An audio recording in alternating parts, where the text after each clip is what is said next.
ब्रजभूषण और बीजेपी इनकी एक ही कार्यशैली है। संदीप सिंह है खेल मंत्री, एफआईआर है, कोई कार्रवाई नहीं। ये यौन पीड़ित बच्चियां बैठी हैं, अंतर्राष्ट्रीय खिलाड़ी हैं, कोई कार्रवाई नहीं। ये देश देख रहा है कि ये मोदी सरकार का जो उगाड़ हो रहा है। में जब ये अंतर्राष्ट्रीय और राष्ट्रीय स्तर पर लड़ती हैं तो वहाँ वो किसी में दम है तो वहाँ नहीं कहते ये एक परिवार के हैं, और जब मेडल जीत के लाते हैं उनके साथ अन्याय हुआ है तो एक परिवार के हो गए ये।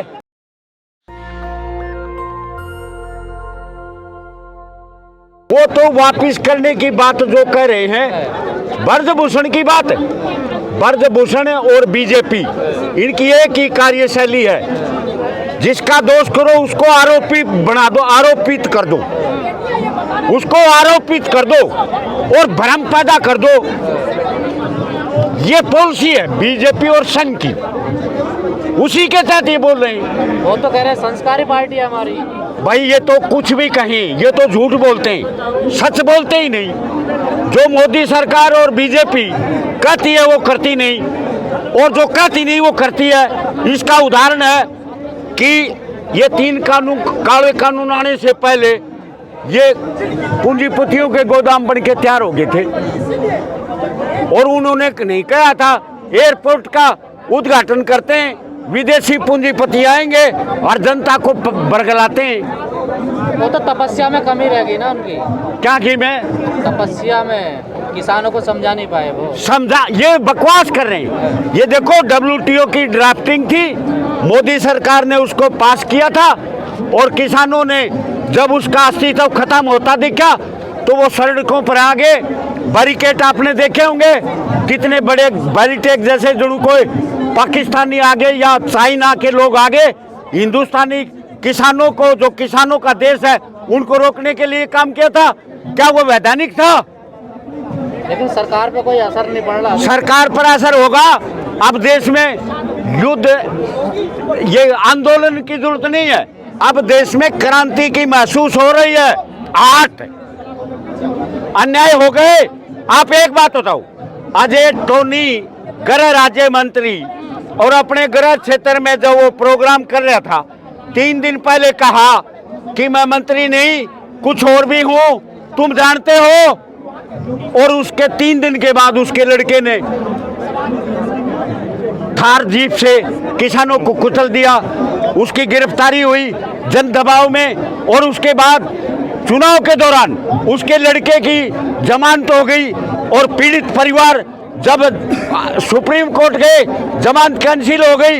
ये न्यायपालिका इस देश की। अब रास्ता क्या, आप लोगों के पास मंदिर भी जा लिए, गुरुद्वारे भी जा लिए। हम मंदिर गुरुद्वार जा लिए, हम जनता को जगा रहे हैं, और जनता क्रांति के लिए तैयार है, और जनता क्रांति की आट दे रही है। और ये सबूत हैं कि मोदी सरकार जो है वो अन्यायवादियों को, एक तरफ तो ये कहती है कि ये वो हैं गैंगस्टर हैं, इनके मकान तोड़ दो, बिल्डोजर लेके आ गए, और एक तरफ अजय टैनी है यूपी के, गृह राज्य मंत्री हैं केंद्र के, अन्याय किया है, और उनके साथ कोई कानूनी कार्रवाई नहीं और कोई रिजाइन नहीं, वो मंत्री है, ठाट कर रहा है। संदीप सिंह है खेल मंत्री, एफआईआर है, कोई कार्रवाई नहीं। ये यौन पीड़ित बच्चियां बैठी हैं, अंतर्राष्ट्रीय खिलाड़ी हैं, कोई कार्रवाई नहीं। ये देश देख रहा है कि ये मोदी सरकार का जो उगाड़ हो रहा है पॉलिसियों का, उसको देख रहे हैं। और नौजवान जो ये लेकर के आए हैं सारी स्कीम बेरोजगार करने की, सारा नौजवान खड़ा है, सारा किसान खड़ा है, सारा मजदूर खड़ा है, और जल्दी ही इस देश में क्रांति की आट नजर आती है। लेकिन ताऊ कहा जा रहा है एक ही परिवार के पहलवान है, ये अखाड़े में। देखो पहलवान एक ही परिवार के, ये कहो कुछ भी, नहीं नजर जब सुनो नजर में क्यों आता है? नजर में जब ये अंतर्राष्ट्रीय और राष्ट्रीय स्तर पर लड़ती हैं तो वहाँ वो किसी में दम है तो वहाँ नहीं कहते ये एक परिवार के हैं, और जब मेडल जीत के लाते हैं उनके साथ अन्याय हुआ है तो एक परिवार के हो गए ये। मेडल लाए उतने एक परिवार के नहीं थे। बाकी राज्य के खिलाड़ी क्यों नहीं आ रहे समर्थन करने के लिए?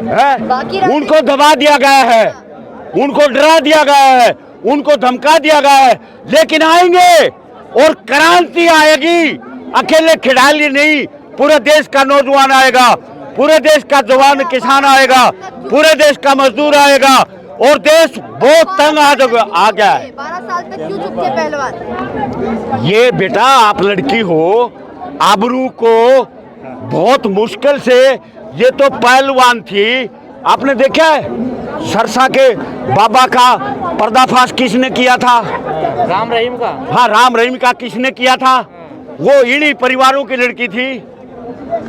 करे अपने मनपसंद का अध्यक्ष बनाना चाहते हैं, हरियाणा का अध्यक्ष। नहीं, ये तो ये देखो, ये भ्रम पैदा करते हैं। हाँ। ये झूठ को छुपाने के षड्यंत्र बड़े अच्छी तरह जानते हैं।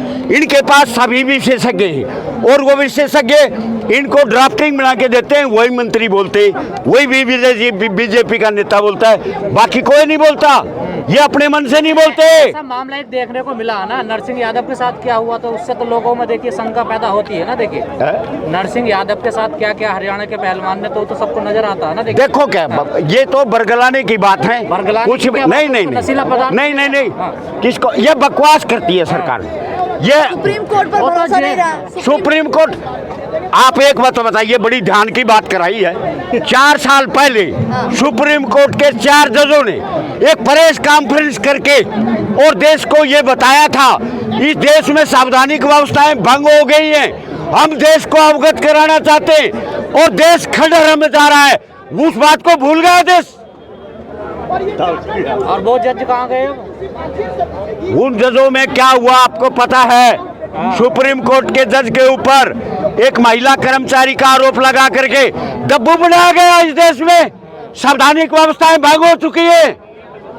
हाँ, पहले किसानों ने कहा था 21 तक फैसला आ जाएगा, अब महिला पंचायत होगी तब उसके बाद फैसला आएगा। क्या लग रहा है, क्या फैसला हो सकता है? क्या बोला? पहले पंचायत हुई थी, तब कहा था 21 तारीख को फैसला आ जाएगा, लेकिन अब तक फैसला 21 तारीख को फैसला यह आ गया, नई संसद का भवन का जो 4 मकान है वहाँ महिला पंचायत होगी और देश को अवगत कराएगी, फैसले बताएगी। वहाँ क्यों होगी महिला पंचायत? वहाँ इसलिए होगी, नया भवन बना है और उससे उम्मीद है, वो हमारा मंदिर है, वहाँ संविधान की व्यवस्था चालू होगी, उस मंदिर के अंदर हम प्रार्थना करेंगे। जाएंगे ना, आप थोड़ा जाओगे वहाँ पर? वहाँ चुने हुए सांसद वो जाएंगे।